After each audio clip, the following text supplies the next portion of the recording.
During my lunch break at work, I found myself speaking in hushed tones, a stark contrast to the unintentional volume of my recent phone call.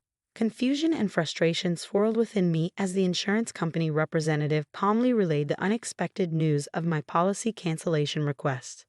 This wasn't something I had arranged. My insurance journey began through the persuasion of my sister-in-law Rachel, an insurance agent. She recommended a savings-oriented life insurance policy, albeit at a premium rate. As Stella, a 40-year-old office worker, residing with my husband and daughter, today had already presented its challenges.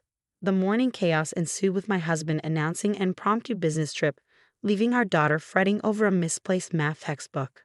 Amidst the flurry, I couldn't hold back a remark about preparation. While Amy quickly apologized and promised better care, my husband's grievances rang louder, his focus on missing socks irking me.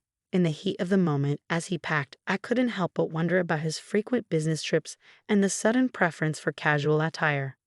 Memories of past infidelity stirred, his transparent attempts at concealment doing little to mask his actions. He had pleaded for forgiveness before, involving family members to sway my decision. Yet here we were again, his apologies falling hollow amidst the echoes of betrayal. His tears, once a plea for clemency, now seemed merely pitiful, a facade crumbling under the weight of his repeated transgressions. "I've had it," I declared to my husband, my voice firm with resolve. "If there's another issue, we're done." With those words hanging in the air, I handed him the divorce papers to fill out and took charge, transferring all our savings into my account. Despite forgiving him, any love I once felt had evaporated. My husband's selfishness had worn me down. His neglect of our daughter Amy and his inability to prioritize her well-being or spend quality time with her had eroded my patience. But for Amy's sake, I planned to endure a while longer before initiating divorce proceedings. The morning turmoil over Amy's missing textbook left me drained. With no time to pack lunch, I sought refuge in a deli near my office during my break. A poster from an insurance company caught my eye, triggering a memory of the policy I held, promising a celebratory cashback after a certain period. The anticipation of this bonus brought a glimmer of excitement, igniting my thoughts of how I could use the money, perhaps for new fall clothes for Amy. Yet my optimism was short-lived. A visit to the bank to update my passbook revealed no celebration money, and to my surprise, this month's insurance premium hadn't been deducted. Suspicion crept in, fueled by my husband's shady actions earlier that day. A call to the insurance company, only to find my sister-in-law Rachel absent, led to another woman explaining the cancellation of my policy. Despite her assurances of paperwork being in order, I sensed something amiss. The absence of any deposit for cancellation fees further fueled my doubts. The implication that the insurance company bore no fault in the matter only heightened my suspicion. It was clear. I needed to make my stance unequivocally clear. I had never intended to cancel my policy, and I made that clear when I called the insurance company back. "You better confirm with Rachel," I insisted before abruptly ending the call. With my lunch break slipping away, I barely had time to touch the food I'd bought from the deli. But hunger was the least of my concerns. I had more pressing matters to address. Seeking permission from my boss to leave early, I swiftly wrapped up my remaining tasks before departing the office ahead of schedule. Dialing my husband's number, I steeled myself for his response, fully aware that he might be busy at work. "Stella, why are you calling?" "I'm at work," he grumbled upon answering, the cheerful music in the background a stark contrast to his demeanor. Frustration bubbled within me as I confronted him about the cancellation of my life insurance policy. "This is absurd," I snapped, my suspicions weighing heavily on him and Rachel. "I might have been scammed, and I'm considering involving the police." His admission took me aback. "It was me, okay," he confessed, catching me off guard with his sudden honesty. But any relief was short-lived as anger simmered beneath the surface. "So it was you," I retorted sharply. "Where's the cash value then?" His response about using it to support his mother only fueled my frustration. "Support?" I repeated incredulously. Did something happen to her? Why does she suddenly need money? "No, she just wants to take family trips to holiday resorts now and then," he explained nonchalantly, as if it were the most natural thing in the world. I was taken aback by my husband's unexpected words. "You canceled my life insurance without my consent, and you used it for travel expenses? The business trip was a lie?" I questioned, incredulous at the revelation. Yeah, I'm the beneficiary, so I don't see a problem, he boasted, his excitement palpable as he described the luxury hotel lobby he was currently in. It seemed as though being caught red-handed only emboldened him. Frustration surged within me as I attempted to reason with him. Why did you cancel without my consent? I'm the one paying the premium from my own salary, I argued, only to be met with dismissive remarks about being healthy and able to take out another policy. His lack of understanding left me with a pounding headache. Do your parents and Rachel know that you cancel my life insurance without my consent? Didn't my father-in-law say anything? I pressed, hoping for some semblance of accountability. But his nonchalant response only fueled my irritation. Rachel is obviously an accomplice. You and Rachel forged my handwriting and stamped it, right? I accused, dismayed by their apparent disregard for my consent. His attempts to justify his actions fell flat. I want to take a break and have some fun once in a while. It's okay, right? We came on a family trip and everyone's happy, he insisted, oblivious to my concerns. The exclusion of Amy and me from his definition of family stung. Isn't your family Amy and me? Insurance is for emergencies, and I'd be happier if I didn't have to use it. Shouldn't you consult me first if you want to support travel expenses? I countered, growing increasingly exasperated by his childish excuses. His refusal to acknowledge the gravity of the situation only fueled my frustration. You're making me not want to talk by getting angry like this. What a pain in the ass if you keep up this bickering, he retorted, further straining our already tense exchange. I wouldn't mind getting a divorce, I muttered under my breath, contemplating the possibility. I bet you couldn't pull it off. My husband's newfound assertiveness, perhaps fueled by the tourist ambience, didn't escape my notice. Understood, I replied tersely before ending the call. The resolve within me solidified as I silently vowed to retaliate against my in-laws and my husband for their betrayal.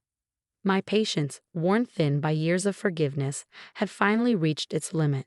What I had once perceived as a normal family dynamic now revealed itself as a facade of deceit and manipulation. It was time to sever ties. Without hesitation, I made my way to the courthouse.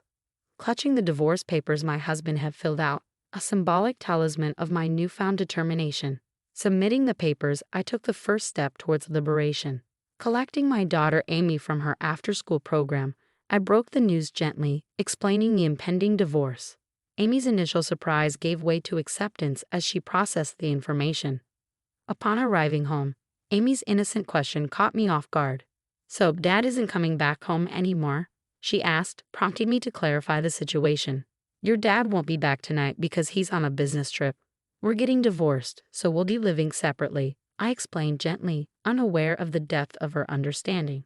Her immediate response surprised me. Then let's start packing right away, she urged, her determination evident. Confusion swept over me until her next words brought clarity. You're breaking up with Dad, right? You don't have to cry anymore. I don't like him because he's always mad, she confessed, revealing a hidden layer of her resilience. Realization washed over me as I understood her silent efforts to prevent our fights. Amy, did you always try to stop us from fighting because you didn't want me to be sad? I asked, touched by her unwavering support. Of course, she replied simply, her words a testament to the strength of her love. I had resolved to endure the marriage for Amy's sake, but her revelation shattered that resolve. It was evident she had been silently shouldering the burden of our strained relationship. Amy's intervention in our fight stemmed from her concern for me. Dad never plays with me, even on his days off, she confessed, her words tinged with sadness. He tells me to go away whenever I try to talk to him. He only uses me to say something mean to you. Her admission pierced my heart, revealing the depth of her sorrow. It was a painful realization that my husband's selfishness had not only affected me but had also left its mark on Amy. I'm sorry, Amy, I murmured, my voice thick with emotion. I've made you go through a lot. From now on, it's just going to be the two of us, but I'll take good care of you. I really love you. Determined to shield Amy from further sadness, I busied myself with preparations. While she focused on her homework, I reached out to a lawyer, searched for realtors and movers online, and contacted my parents. Upon hearing our plight, my parents insisted we return home immediately. Amy doesn't have to transfer schools, my father assured. And tomorrow morning, I can borrow a truck to help us move our things. With their support, I began the process of transitioning our lives. I informed the landlord and Amy's school of our relocation, deciding to tackle the paperwork gradually. And with work, I requested a vacation day for tomorrow, signaling the beginning of our new chapter. I was determined to get everything sorted before my husband returned home. The next day, with the help of my parents, we swiftly relocated our belongings to their house. By the time my husband arrived, only his things remained in the apartment, leaving behind a note stating our divorce and our new status as strangers. I departed without looking back, anticipating his inevitable shock. The feeling of triumph washed over me as I reflected on the smooth execution of my plan. My ability to prepare for the divorce seamlessly stemmed from my prior research and readiness, honed during his previous infidelity. I had made it clear to him then, if there was a next time, there would be no discussion, only divorce. We had agreed that I would retain custody of our daughter and all shared assets. And so my daughter and I embarked on our new life at my parents' house. A few days later, a frantic call from my mother-in-law startled me. Despite her son's penchant for tears, her outburst caught me off guard. "You're divorcing him even though he didn't cheat?" she exclaimed, her words ringing in my ears. Her insistence on an apology bewildered me. Apologize? Why? I responded, struggling to comprehend her demands. The abruptness of my question seemed to catch her off guard, silencing her momentarily. As she attempted to reassert herself, I found myself questioning her identity. "Who are you?" I blurted out, unable to shake off the suspicion of a potential scam call. Her hesitation only fueled my uncertainty. "If you don't identify yourself, could this be a scam call?" I challenged, refusing to yield until I was certain of the caller's legitimacy. I decided to seize upon my slip of the tongue. After all, now that we were divorced and strangers, there was little point in engaging in serious conversation with those who unilaterally canceled a life insurance policy. "Don't be ridiculous, Stella. If you're going to take that attitude, I have a few things to say too," my mother-in-law retorted, her fury palpable. But her anger didn't faze me. "What are you talking about? Do you think you can just do something like that?" I challenged, refusing to back down. I had an agreement with him. If there was any issue, we'd divorce immediately, and he told me on the phone that we were getting divorced. My words left her speechless, and I seized the opportunity to press on. If he wanted to go on a trip, he should have just talked to me about it. Why did he have to commit a crime? Is your whole family looking to end up in jail or something? Canceling life insurance without consent qualifies as forgery. You know that could lead to imprisonment from 3 months to 5 years. So I'm ready to fight this thoroughly. I don't want to hear about how his family has no savings or how they're poor. My husband might have just done this nonchalantly, but that's precisely why I can't forgive him. The mention of imprisonment seemed to catch her off guard, and she faltered, but it was too late. I hung up and blocked all calls from my husband's family. After that, my husband was so shocked by the divorce that he voluntarily left his job and became a shut-in. As for the life insurance issue, we utilized the financial ADR system, which successfully resolved insurance-related disputes outside of court. Rachel, my sister-in-law, faced disciplinary action and was fired from her insurance company. The incident even made minor headlines, causing the in-laws to become the talk of the town, shamed by relatives who told them to have some common sense and shame. Both my husband and Rachel found themselves unable to work and in a financial crunch. Meanwhile, I was living freely with my daughter Amy back at my parents' house. Determined to make up for the hardships Amy had endured, I showered her with plenty of love.